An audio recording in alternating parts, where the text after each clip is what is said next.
This isn't your average business podcast, and he's not your average host. This is the James Altucher Show on the Choose Yourself Network. Today on the James Altucher Show. When you left Google, the biggest and best company in the world, for DropBox, people probably thought you were crazy. Like, DropBox was this little tiny company at the time. What were you thinking? Well, when I joined Google, everybody thought I was crazy. It was a little tiny company as well, even though it was small at the time. Play the movie forward. Where is it going to be in 10 years? It's logical to me that the company that pioneered this notion of putting your files in the cloud is going to have all kinds of opportunities and is going to solve problems for everybody in the world. And a lot of people don't think that way. They think very linearly. That's how we're taught as kids. That's how you're taught in college. You have to rewire your brain a bit to say, well, what trends do I understand to be true? If I extrapolate that trend to its logical conclusion, what does the world look like? It's hard to recognize. It is very hard.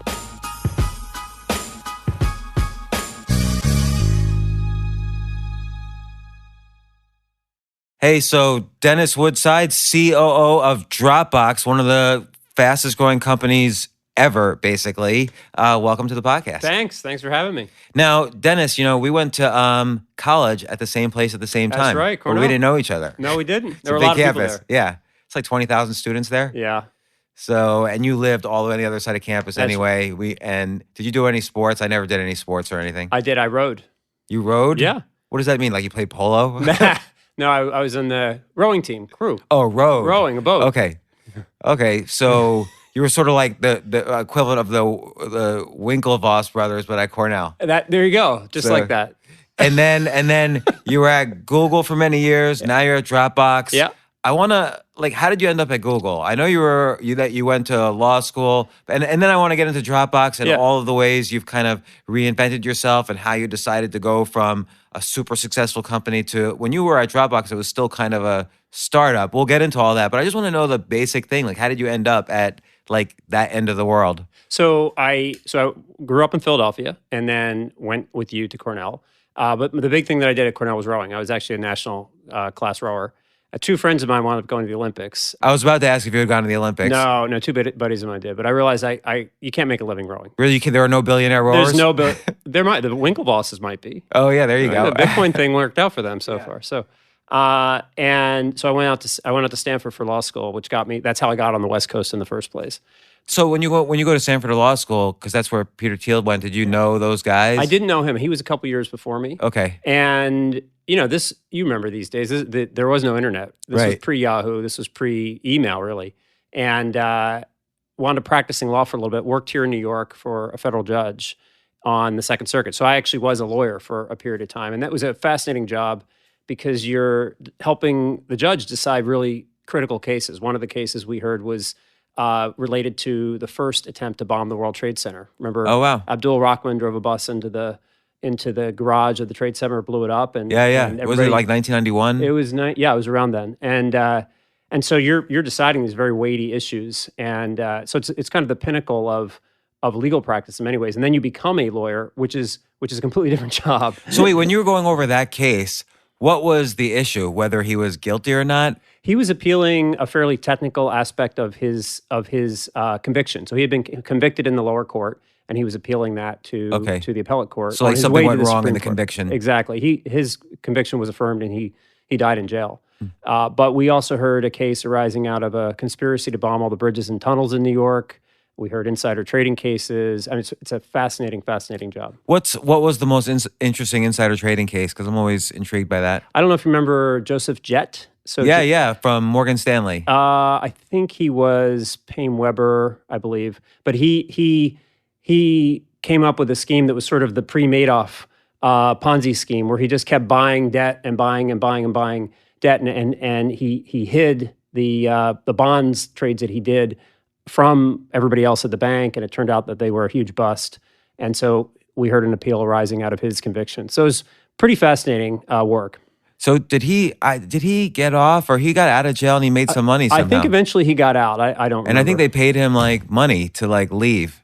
To get out of jail? Or no, to get out of Payne Weber or whatever. Oh, Yeah, they may have. I think he They made may some have. kind of settlement. Some I kind don't of know. deal. I don't remember. Because there's, in something like that, it's never by yourself. Like, No. his boss was probably involved, his employees were involved. And I think the company was fined as well. Yeah. And I'm probably wrong about Payne Weber. I don't remember the exact bank. So Well, I think maybe Morgan Stanley might have bought Payne Weber or something or like Dean this. Witter, or one Yeah. of these things happened. Yeah. So okay, so you're at the judge, and then obviously when you work on all these high profile cases, the natural next thing, and particularly before everybody knew the internet was going to be anything, the natural next thing would be to work at like a top tier law firm and then make partner and make $2 million a year, and then 20 years later retire. That is the path. One thing that was interesting in going to school at Stanford, I met a number of people, some of whom wound up going into tech. And I knew one of the early folks who went into Yahoo. But I remember sitting in the judges' chambers in Lower Manhattan and reading a Wall Street Journal article, this is 96, about the internet and about new businesses that are being formed. At some point, I don't know if it was then or a little bit later, read about Amazon and this Jeff Bezos guy starting to create the book marketplace for the world. And I actually thought, you know what? He's right. The way we buy books today is just wrong. And this is going to be something. And so that sort of stuck in the back of my mind that at some point in time, I want to be involved in what's next, not necessarily follow the same path that everybody before me tends to follow. Well, it's funny. There's like, let's say, two paths that one can take. One is very filtered, and the filter is, okay, you go to school, then you try to go to a good college or at least get a certificate, then you go to a graduate school, then you get a standard, like, let's say you're on the lawyer path, okay, you do some public service, then you work for a top tier law firm, and it's this whole filtered path which leads to kind of a definition of success. Then there's this unfiltered path where at some point you have to make a leap and say, okay, here's something I might love, I might have some skills for, but I'll have to develop new skills, and you try it. Often the unfiltered path could lead to much greater success, which obviously occurred in your place, but like what was the actual jump? What was your first jump? Well, I think so. The first jump that I didn't take was deciding to practice law for a little bit after working for the judge, and I thought about it, but I wasn't ready. I don't think I was mentally ready to make that break, and it turned out to be a decent decision. But ultimately, I wasn't a particularly great lawyer, and I realized that I wasn't going to be a great lawyer. Why did you think that? How did you know that? Well, so I knew that because being a lawyer is a bit like coding. You have to concentrate all day in front of a screen, especially as a junior attorney. You're working on, let's say, a very complex contract. So you have to think about all the moving pieces of the contract. And I found that personally draining. You have to understand all that detail. And then when you're putting together a deal, there's all of that comes together in a closing day where you bring together all of the documents that you need to close the deal, and you close the deal. Now, when I realized I was not going to be a great lawyer, I was working on a very big deal. This is like a multi-month project, many lawyers involved. And you left all the documents on the subway. Hold on. It was a stock sale, right? Okay. So what do you need in a stock sale? You need someone to pay you money, and then you need the actual stock. Right. So we had all these documents, probably literally a room this big filled with documents. And the one thing that we did not have, because I did not think to go get it, was the stock certificate, which happened to be in a safe on the other side of the country. So all these people assembled, closing dinner that night. We couldn't close the deal. So that was embarrassing. That's so... Just being on, let's say, the other side, you could imagine too, being on the other side of that transaction where you're waiting for your cash, and there's a saying, a deal's not closed until the cash is in the bank. Exactly. So that guy is freaking out at this moment and yelling at you. Yes. And so what we wound up doing was escrowing. There's an arcane provision of the law where you can cancel that old stock certificate if you convene the board of directors and create a new stock certificate. And that's what we wound up doing, which took another several hours. Had to get the board of the company on the phone. Very embarrassing for me. Oh my God. And so that sort of led me to believe this might not be the right path, but there were other things involved. And I realized I kind of needed to re-educate myself and learn more about the business side of what I was doing, which I found pretty fascinating. So that's when I went to McKinsey, a consulting firm. It's kind of known as a place where you can learn a whole new set of skills around business, and they happen to be hiring people who weren't MBAs, and that took me in a completely different direction. And then how did you get into actually being now, executive in a tech company? First you were at Google for quite some time, and then you were the CEO of their Motorola division when they bought the Motorola. And then now, of course, you're at Dropbox helping. I mean, I want to skip ahead. Okay. And then we'll reel back. Sure. When you left Google, the biggest and best company in the world, for Dropbox, people probably thought you were crazy. Like Dropbox was this little tiny company at the time. What were you thinking? Well, when I joined Google, everybody thought I was crazy. It was a little tiny company as well. There were about what year 1,000 did you join people. Google? 2003. Okay. Yeah. So I kind of seen that, and the greatest thing, one of the most exciting things you can do, I think, with a career, certainly in Silicon Valley, is help grow a company and be there early when none of the teams are in place and there's a lot of uncertainty and competition's really hard and you've got to figure everything out. That's the hardest part, but the most rewarding part. But for every 1,000 people who say that, 999 of them will end up at small companies that never go anywhere. That's possibly true. Some of them wind up at small companies that don't go anywhere, and then they find their way to successful companies. Don't forget, like Drew Houston, who started Dropbox, he had started a failed test prep software company. So Dropbox is his second company. That's very common. So I thought with Dropbox, you already had two incredible founders, super technical, really exciting problem that they're solving. Our belief is when you've got 5 or 6 different devices all connected, you're not going to want anything on the device. You're going to want everything in the cloud, and Dropbox helps you solve that problem. So global market already had a lot of revenue and usage, and I felt I could help Drew and Arash grow the company, and it's been an incredible ride. And you're kind of, even though you say they're experienced founders, I sort of feel like you're kind of their Sheryl Sandberg in the sense that you already had, huge experience at the biggest company out there, Google, and then you had been running the Motorola division. So you kind of really were able to, I'm sure they were happy to have you on board to kind of really take the ship to the next level.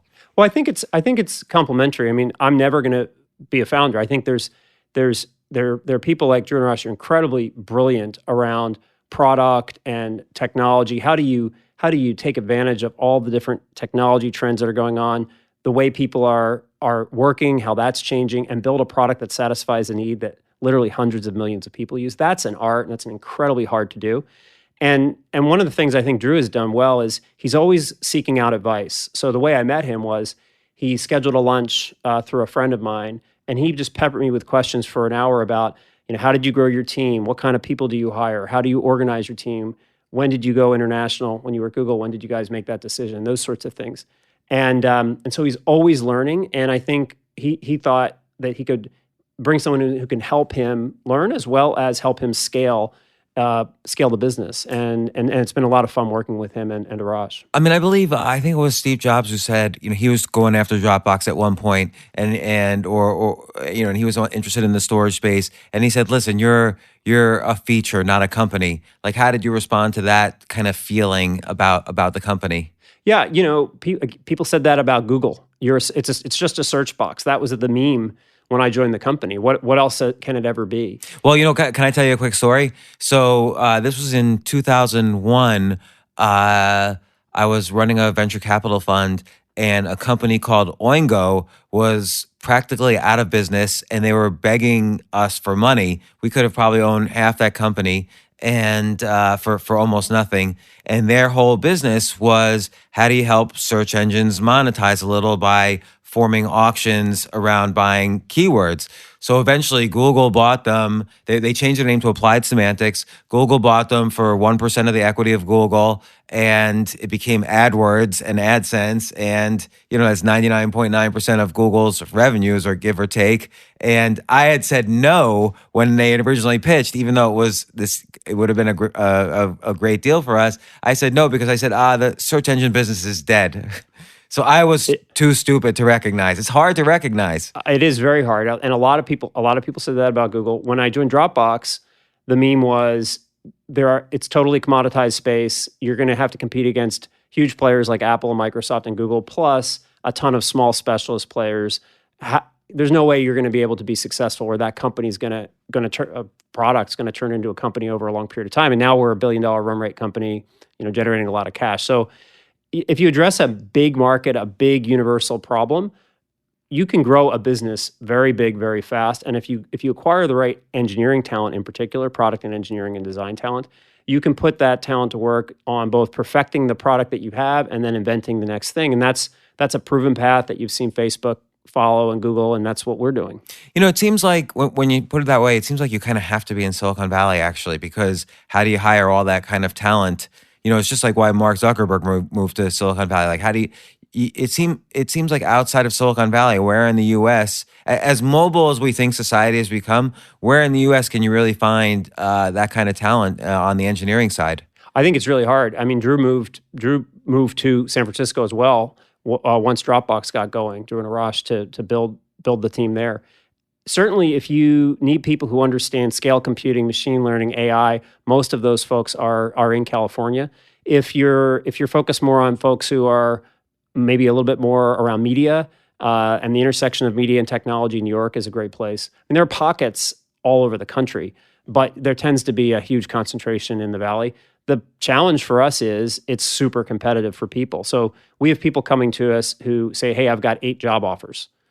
I mean, it's insane. I don't know how you actually go out and get 8 job offers. Right, but here's the thing. Like an A+ programmer, it's not like there's a bell curve of talent in programming. It's more like a power law. So it's like, here's one level of programmers, then here's the next level, and then here's the next level. And each one's 10 times better than the level before. So if you get one A-level programmer, he really is worth 10 times, or she is really worth 10 times. The second level was worth 10 times the third level. So if you get all those A-level players, it's almost like they're priceless. Yeah, the value that you have, especially once you've got a massive platform already, is huge. So if you can, for us, for example, if we can save 1% off our storage costs through some engineering innovation, that's worth millions of dollars to us. And often it's an individual engineer or a team of 2 or 3 who come up with that innovation. It's seldom that it's like 50 people who solve that kind of a hard technical Right. It's problem. like 1 or 2 guys who decide to work all weekend and get it done before everybody shows up on Monday. Like they just work nonstop and they solve all the problems and it's done. We do a week every year called Hack Week, where our engineers and product folks and designers just solve problems that they see with our current products or invent new products. And 2 years ago, one of our engineers attacked this issue of storage. How do I compress images in particular in a more efficient way? And he literally generated millions of dollars from an improvement to our compression algorithm. Wow. In a week. That sort of feels like the Silicon Valley TV show. It is exactly like this. And he actually had the Pied Piper t-shirt on the whole time that he was coding. So, that's funny. Yeah. So let's, I have more questions about Dropbox, but let's reel back to Google. You're at Google and you're working for, Larry Page and Sergey Brin, and these are like icons now in technology. I mean, they're still young, they're still growing, they still have decades left to go with Google. Their stories are fascinating to me. Like, what are some of the things you've learned from them? Well, the first time I met Sergey, he interviewed me, and we went into his office, which was kind of a windowless room like this, and he was lying on his back, I think on the floor, because he had hurt his back. So he interviewed me entirely lying on the floor, which I thought was quite unique. But I learned a lot from them and from Eric Schmidt and everybody at Google, really. I think one of the things that Larry taught all of us is that you have to think very long term when you're at the beginning of some of these massive technology changes. So one of the assignments I had was, hey, come back. And I was a strategy and ops at Google. There's a whole team there now, but I basically started that team. And one of the projects that we were asked to pursue is, hey, tell us what countries we need to be in. So what countries in the world should Google have a presence? And we kind of went off and did the typical business school-like project, had a PowerPoint, came back and said, hey, there's 30 countries in the world, and it's going to take us 3 years to get into them.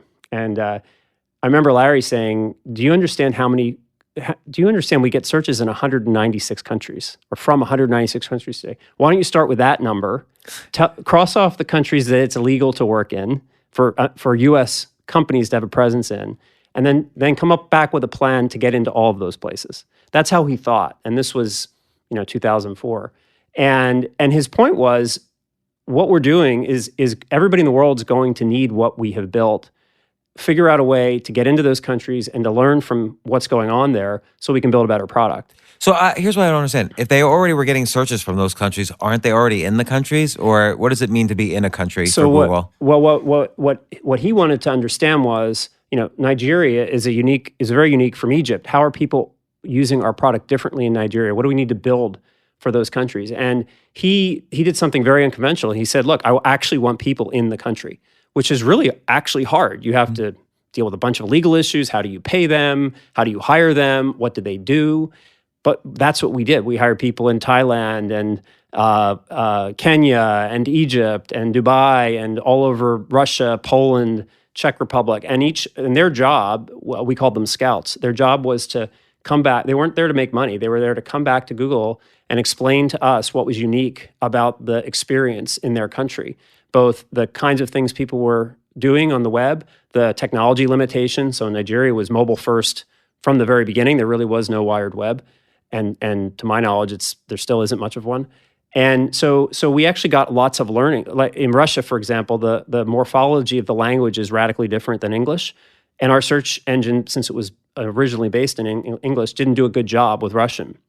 So we had to change our whole morphology to compete better in Russia. So you learn all these things only if you have someone in the country who's smart, technical, and can come back and also has that sort of innovative spirit and wants to be part of something big and understands how revolutionary the internet can be for their country. Imagine people in Poland. The fellow we hired, he told stories of being in his basement as a kid listening to Radio Free Europe, and now he's working at a company whose entire mission is to enable anybody to get access to any information. So for them, there's a real affiliation with the mission as well, and that in the long run, that's been hugely beneficial for the company. Some of the best people at Google came from those places, and Google makes money in all of those places as well today. So what do you take from that in terms of decision making? Like, it seems like Larry Page has this kind of almost reverse way of thinking about, like you like you said, you did this MBA sort of bottom up approach, and he kind of said, no, start here and go backwards.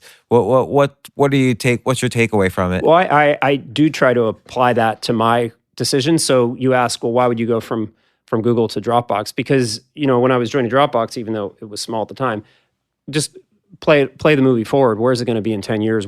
It's logical to me that the company that pioneered this notion of putting your files in the cloud is going to have all kinds of opportunities and going to solve problems for everybody in the world.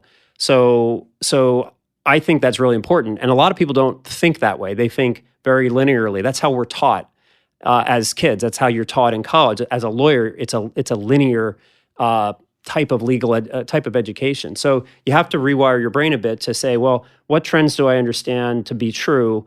If I extrapolate that trend to its logical conclusion, what does the world look like? What does that mean for opportunities that I might want to pursue? Because going back to your first question, you could take the kind of defined path or the undefined path. I think the undefined path is interesting because you don't need to be the expert. Nobody's the expert. So you just bring kind of a first principles approach to the problem that you're trying to solve and design solutions for the business that you're in or the situation that you're in, rather than copying and pasting or someone else's, or just following what someone else built 50 years ago. So yeah, it seems like to make any kind of predictions, and like you say, no one can really predict the future. No one really knows what trends are going to be around in 10 years. But let's take an extreme on one side and an extreme on the other side. So the extreme on one side is I know next year, I know for a fact there will be a winter, spring, summer, fall, give or take. And that's like the extreme where I can predict. The other extreme is XYZ company that makes a thermostat for the Internet of Things. I don't know if that will work or not. Like, I have no idea. Even though that's a big industry, I know the Internet of Things will grow, but I don't know if any one company will grow. So, like, why did I mess up so badly on my Google decision, on my Oingo decision? Because obviously the search engine business was growing. I knew the Internet was growing. Just because the stock market was falling at that time on Internet had nothing to do with the fundamentals of the Internet. Like, where did I go wrong in my thinking, you think? I think that it's very different to do what I did, which was going into a company that already had figured a lot of that stuff out. And it was pretty clear that they were, in both Google's case and Dropbox, they were on the right path. And the situation you encountered where there was no clear winner, or maybe there was, and what you needed to think of it through a different lens, which was at that point in time, what didn't matter was making money, but what mattered was just getting a lot of people using the product. So I think it depends on the lens. And I was thinking too much from a Wall Street lens, because you're right. It was eyeballs was the metrics, and there were still banner ads on search engines. Nobody knew that there was going to be this kind of auction environment for keywords at that time. Yeah, I think that people get hung up on the specifics too much. I think if let's say you're coming out of school now, like what can you predict with reasonable certainty? There's a couple to my mind. Electric cars are gonna be massive, and there's a company that just got funded that's making electric buses. Right? That's a completely different industry. They're gonna have to invent a ton. Tesla's already invented a ton of IP around what they do. There are going to be massive companies.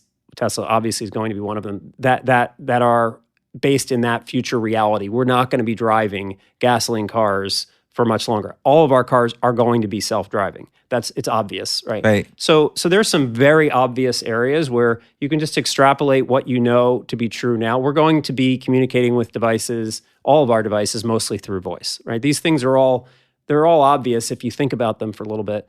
And then you can think about, well, what does that lead me to conclude? I don't know about investment, but I'm thinking more from a career standpoint. Where if I'm young and entering the workforce, those are the places that are going to be really exciting, and there's going to be a lot of change and a lot of opportunity and a lot of growth. And I'm gonna ask you towards the end what skills young people should start learning now, or even older people who are thinking of switching careers.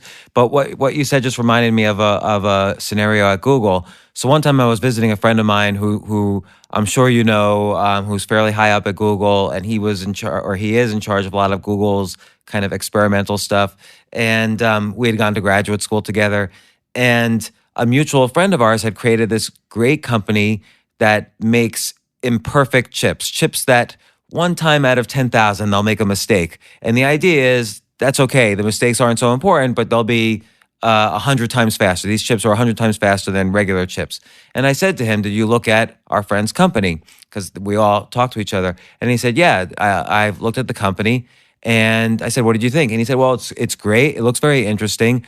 But if you just use Moore's law, eventually chips now anyway will be faster than those chips. So he wasn't solving a billion-person problem. It was just a problem that was going to get solved automatically by the growth of technology. So he didn't buy the company. And I guess that's that style of thinking. Yeah. So and we apply that at DropBox. So we had a decision a couple of years ago. The company grew up on AWS, on Amazon's web services, and we had a decision: do we move off of that onto our own technology and buy all of our own hardware and write all of our own code on top of it to solve our use case, which is a very unique storage, and at our scale is very unique. And we just essentially had applied that thinking. If you look at Moore's law, you look at the cost curves, you look at where the cost of a gigabyte of storage is going to be in 10 years, it's an order of magnitude, multiple order of magnitudes lower than where we are today.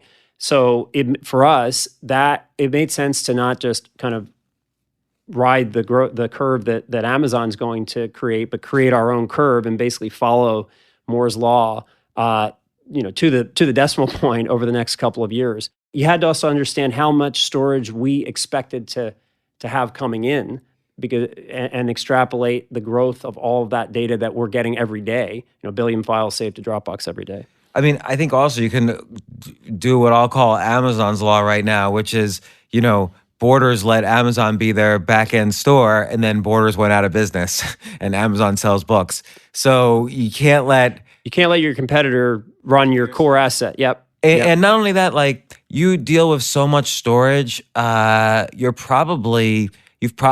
just guessing over the past 10 years, your Dropbox is 10 years old now. You've probably over the past 10 years completely rewritten your code base several times just to be faster because you're getting so many requests for access into the database. If you just use SQL, it's not going to be fast enough ultimately. Yeah, so our engineers are constantly tweaking our sync algorithm, which is the core algorithm that keeps your documents synced no matter what device you're on.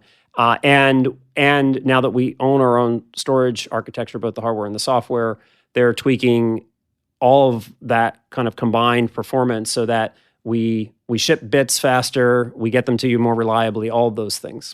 Now, it's a different sort of problem, and I don't mean to technical for the audience, but I used to be on the board of Bitly, which is the link shortener. So they get, billions of requests a month to, every tweet on Twitter, might be a shortened Bitly link, or Facebook or wherever, or Amazon, thousands of companies use Bitly as their shortener. And once we realized, oh my gosh, this is going to be maybe 100 billion links a month being requested, we had to totally do everything from the ground up. The whole thing. Yep. Because everything was just microseconds too slow. Yep. And you can't do that. You can't have. You're not allowed to have downtime. That was the key. Yep. And at Dropbox, it's the same way. The sync engine has been rewritten multiple times. The sync client, we're rewriting all the time. We're rewriting aspects of it. You have to constantly.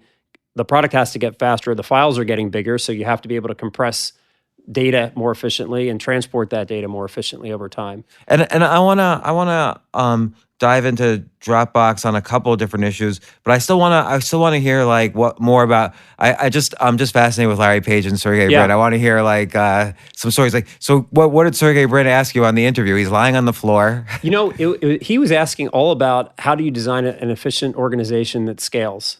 And I think it's interesting because Drew kind of asks me similar questions, or did when I first met him. And he was interested in building an organization that would scale on a global basis, trying to create a consistent culture in that environment, and what processes do you put in place. How did really you know? Interesting. He was not asking. I didn't know. Like, what did you answer? I don't know what I said. I think I don't think I had a particularly intelligent answer, but I guess it got me through. And so I'll ask the question: how do you build a business that scales?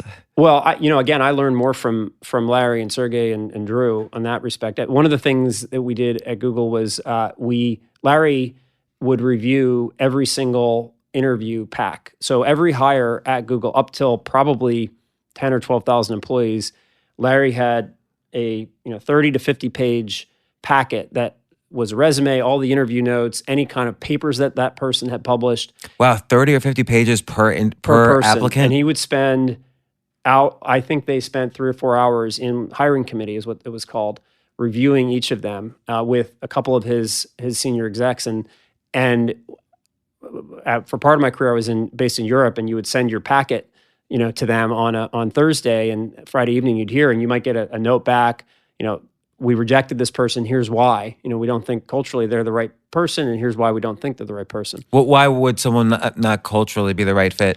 We looked for some area of severe accomplishment. So we wanted to see something unique in every candidate. It could be the person who's running Europe now and ran the UK for us was an Olympic rower. We had someone who was a judo champion, like those sorts of things, or a musician, or worked at a nonprofit and had some kind of amazing contribution. We wanted to see like a real person. We didn't want to just see people who were on the corporate track. Right. Well, this is related to what you wanted to see, the unfiltered.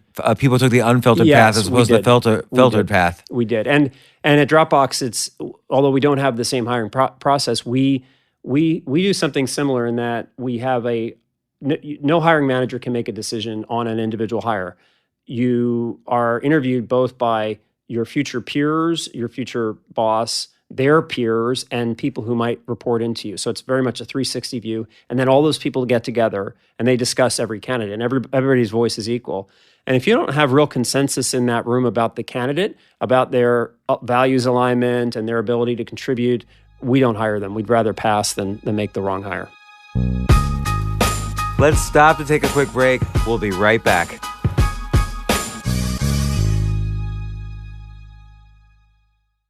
So obviously, Dropbox is starting to emulate the growth of Google.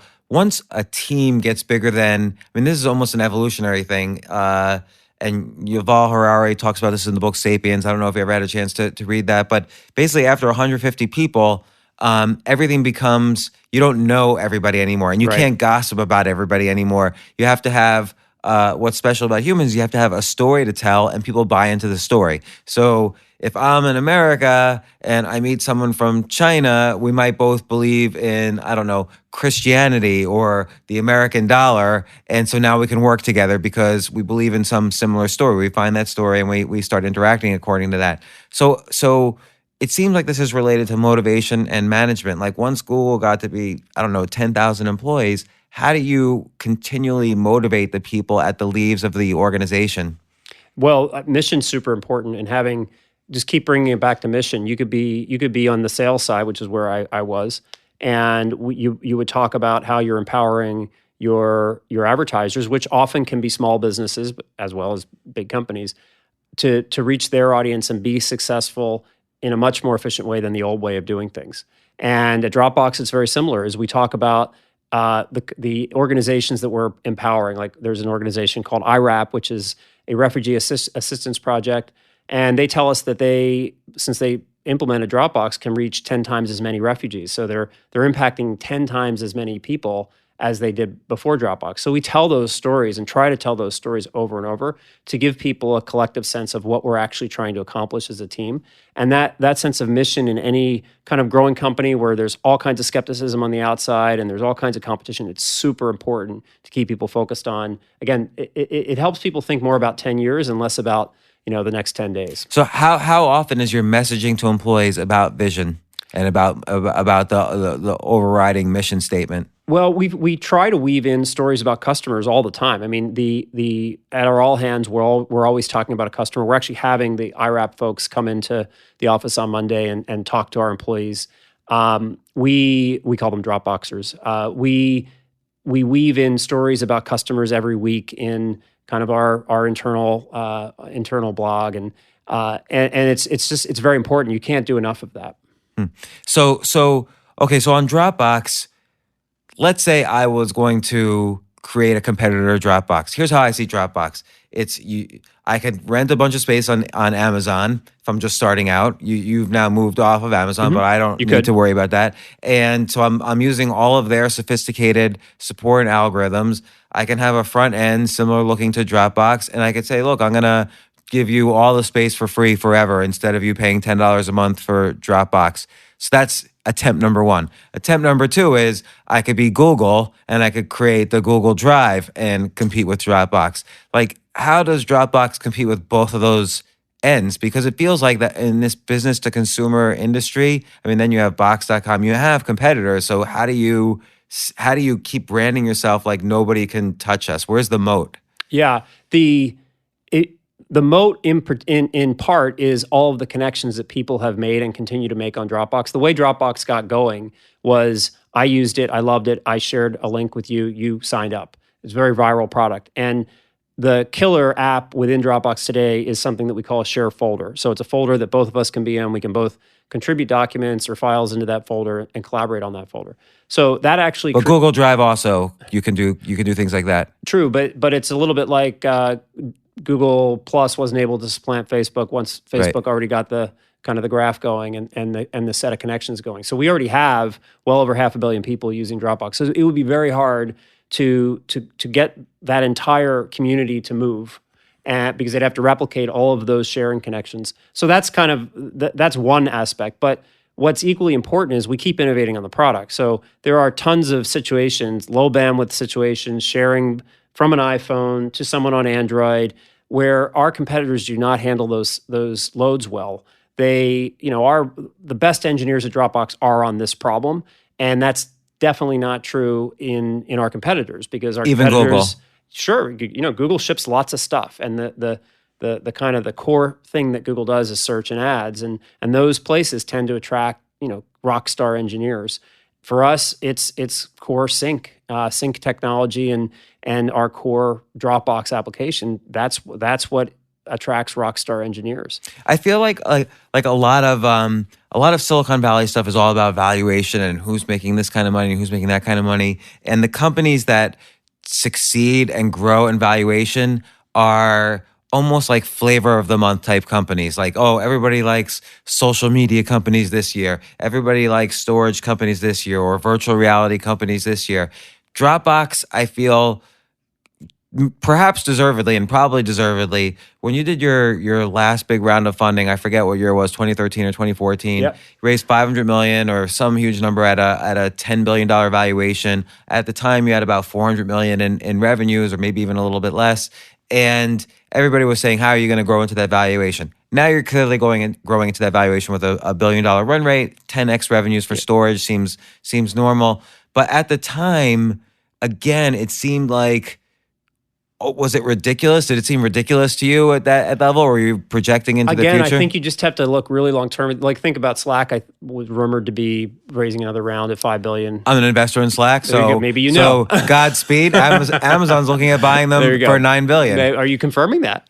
I'm not confirming that. No, I'm a low level investor. Well, but I guess the point is that you need to look at what these companies can become, not what they are today. And you do need to extrapolate out, because if you were looking at Facebook in 2008, you would have seen a company with a couple $100 million in revenue at most, and not very clear sense as to how they're going to get beyond on web, kind of social, and is there an ad model there, and is a established brand ever going to put money into like, there are all these questions out there. But the thing that was the hardest thing to do, was to get that momentum going and get those users engaging. That was the hardest thing to do. All the other stuff you can solve over time. If you don't have that first thing, you're never gonna be able to get into the ad business and buy Instagram and all the rest. And they had solved that super hard problem. And I think that's true for Dropbox. We had solved back in 2014. It was pretty obvious. We had solved that super hard problem of getting user adoption and user growth. And plus the viral aspect of, like, if you want to see my files, you got to sign up. Exactly. You have all that going for you. You also have a super efficient business model, because when I joined, there was no sales force.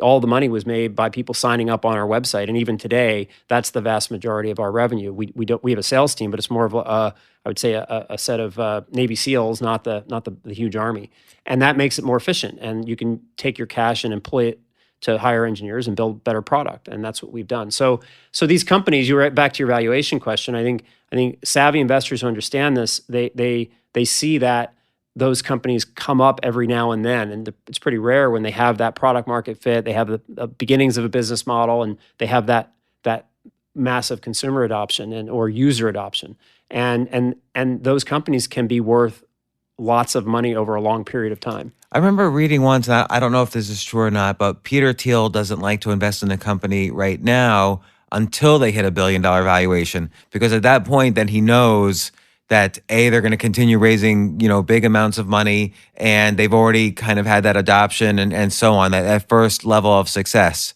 So they're going to keep growing. Yeah, I mean, personally, I think there's two types of entrepreneurs and two types of investors or business people who join these companies. There are folks who think they can take something from 0 to 1, and then there are people more like me who think they can take it from 1 to 10. And I don't think I'd be very good at finding the next kind of company that gets from nothing to 10 million in revenue. And there's a class of people who are really good at that.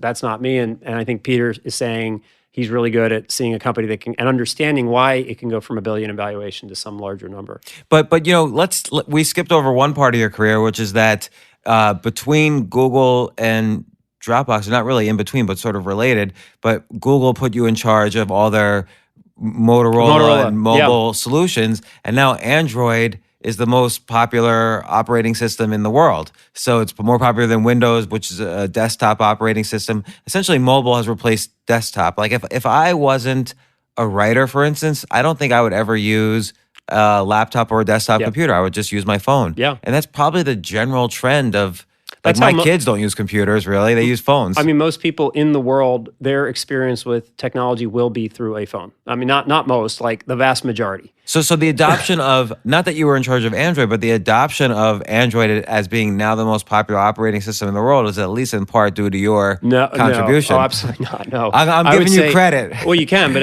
Android. Andy Rubin started Android, and Google acquired his company. Right. But he spent years within Google building Android and building the ecosystem and building a set of hardware partners who would ship Android on their phones. And that was a battle, because you had BlackBerry, who was really dominating in the smartphone world. You had Microsoft and Nokia, who were trying their own thing. That was who the competition was. And then all of a sudden the iPhone comes along. And it was really hard. And when Google acquired Motorola, Android had about 40% global share. And so the war was not by any means won. And there was a lot going on, but Motorola had both a handset division and a set of intellectual property that Google didn't have, and all of the other Android OEMs were being sued at the time. And you'll remember by Microsoft and Apple and others. And so by acquiring Motorola, you got both the handset business, but you also got the intellectual property, which provided some level of protection for Android and allowed it to flourish. But that had nothing to do with me. But then you started running it. So what happened next? It's hard. So we acquired a company that had lost, I want to say, $1 billion a year for the prior 5 years, and there had been this massive shift in computing or in mobile from feature phones to smartphones, which meant you needed to understand a whole new set of things around software engineering, around systems development.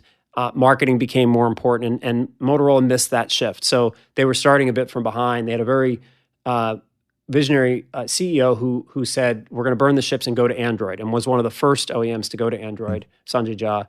And so that gave the company breathing room. But it was still going to be hard against a Samsung or an Apple who were off to the races at that point. So our job was to try to compete in this new smartphone world by winnowing down the number of products that the company was shipping and try to build a couple of brands that were lasting and global. And we shipped a product called Moto X, and we made it very simple. We had good, better, best. X was the high end, G was in the middle, and E was at the low end. What do I got? I got the Moto here. You've got the Verizon Droid.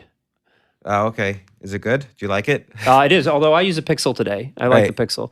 But our job really was to get Motorola back to a growing business.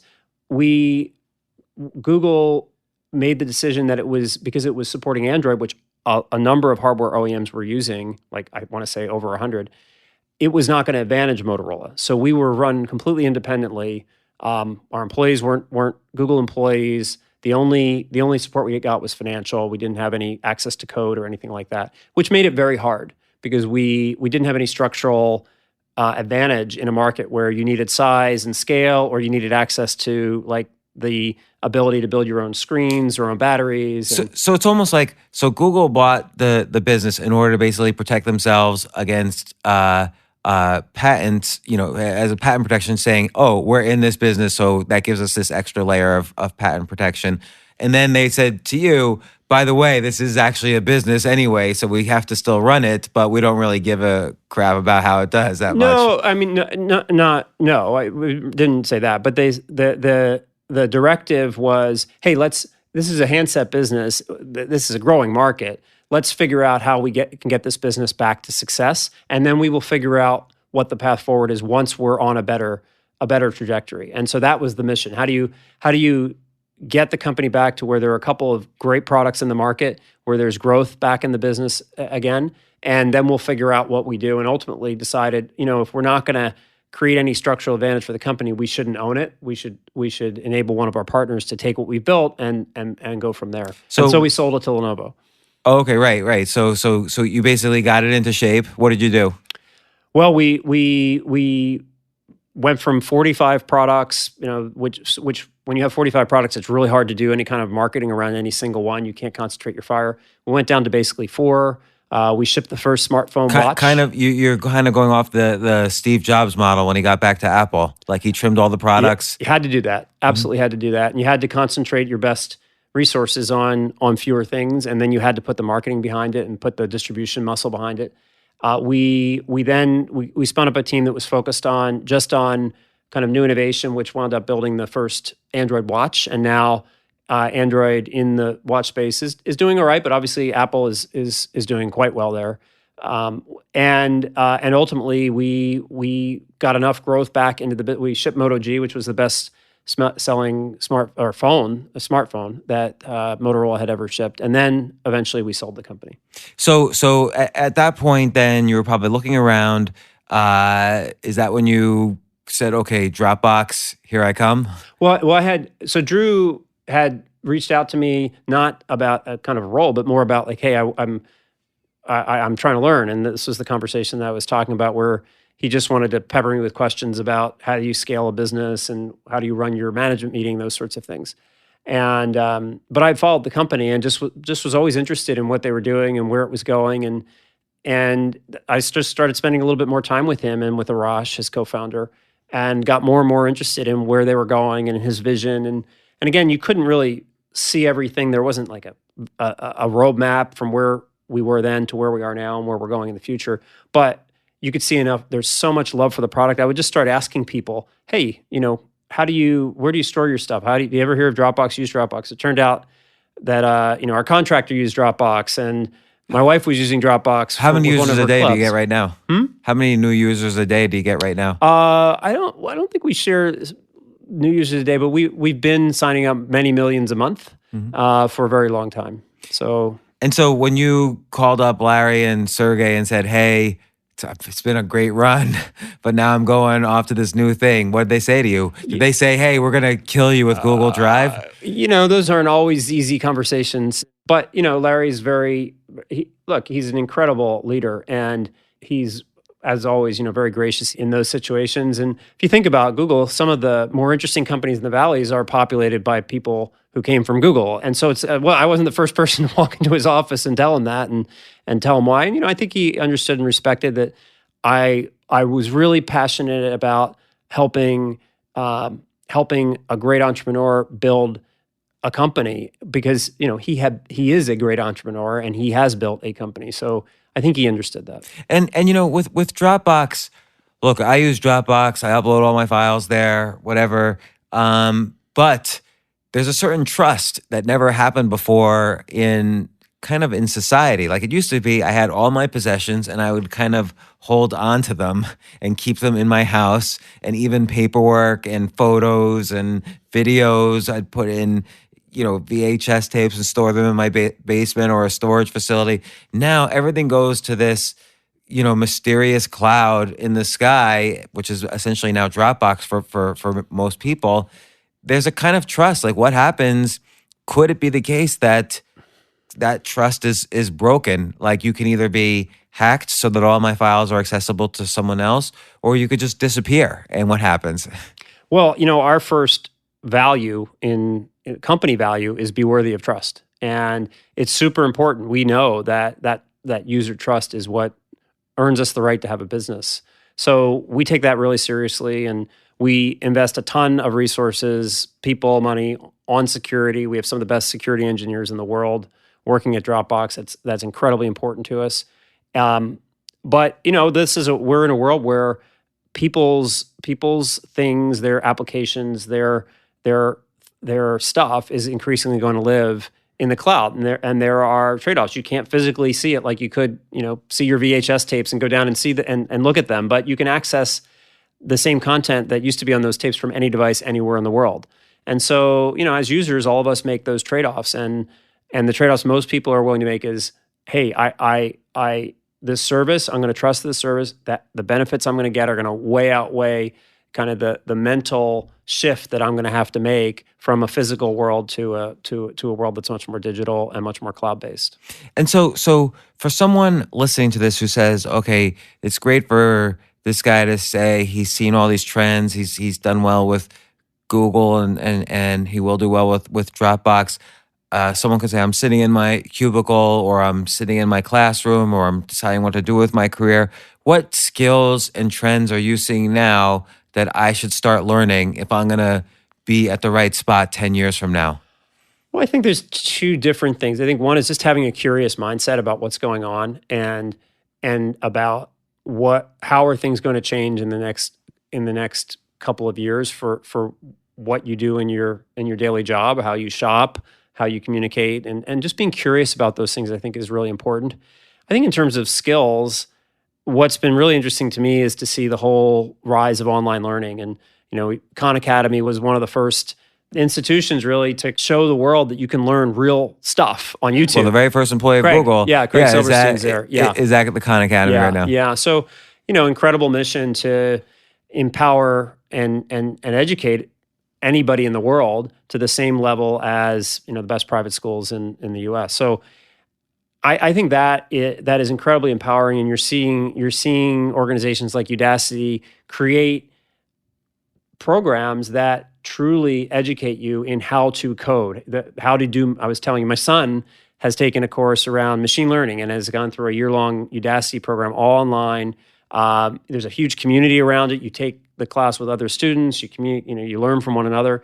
And he taught himself Python that way as well. So I think you're going to see more and more learning and more skills being acquired way outside of the traditional classroom in people's spare time, when they're on the bus, when they're in the tube, because you can access these applications anywhere. What about non-coding skills? Like, not everybody's meant to be a programmer or an engineer. Yeah, design is another area that's really important. If you think about again, this is related to my field. So the constraints that the phone imposes or mobile device imposes really requires an attention to design, to how the user interacts with the program. What are the decisions you make about the icon that you use on the application, about the menus, how those menus work, what you surface, what you don't. All of those things become really important because the space is so constrained. So design is a really important discipline that there's not a lot of places that you can learn that,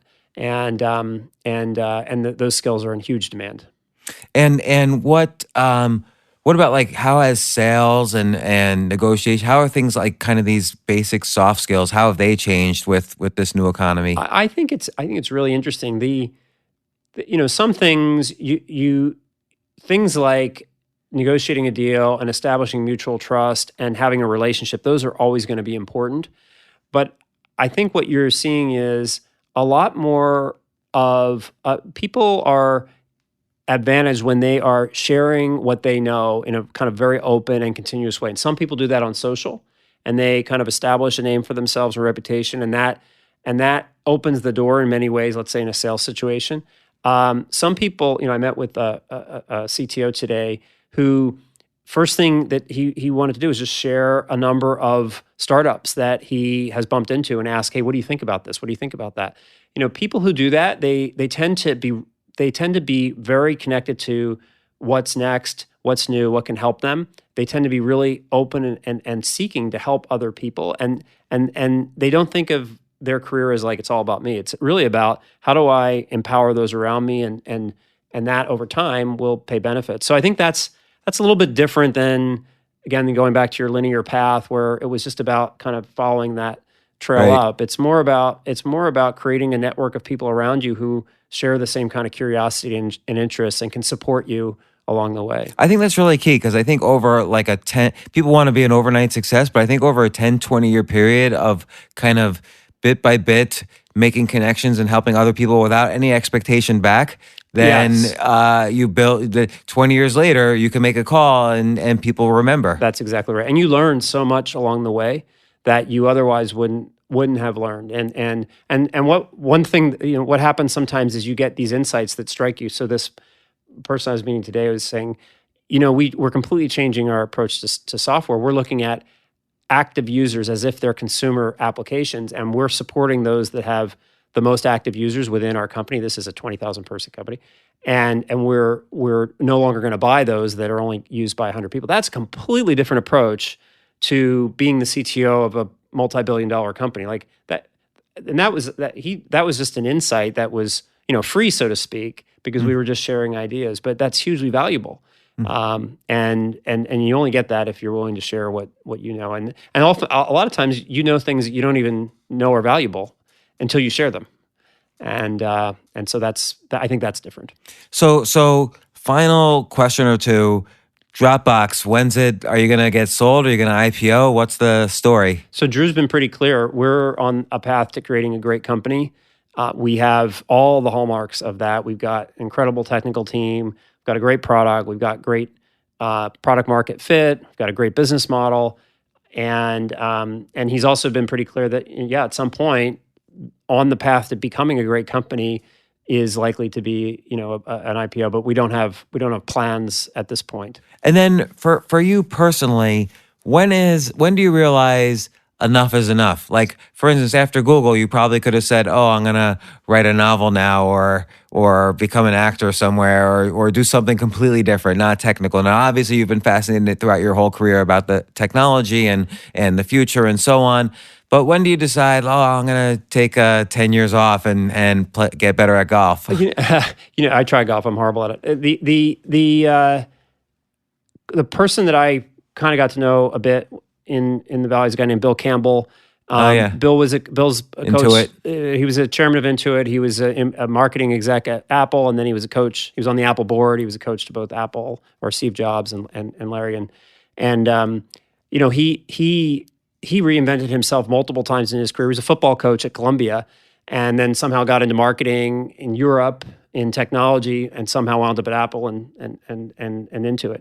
And I think that's just a much more interesting life. I think that at some point it doesn't really become work; it becomes what you do. And I think that would be a much more fun path than still than staying playing involved golf. in changing the future. Staying involved with companies that are trying to do great things, do big things in some way, shape, or form.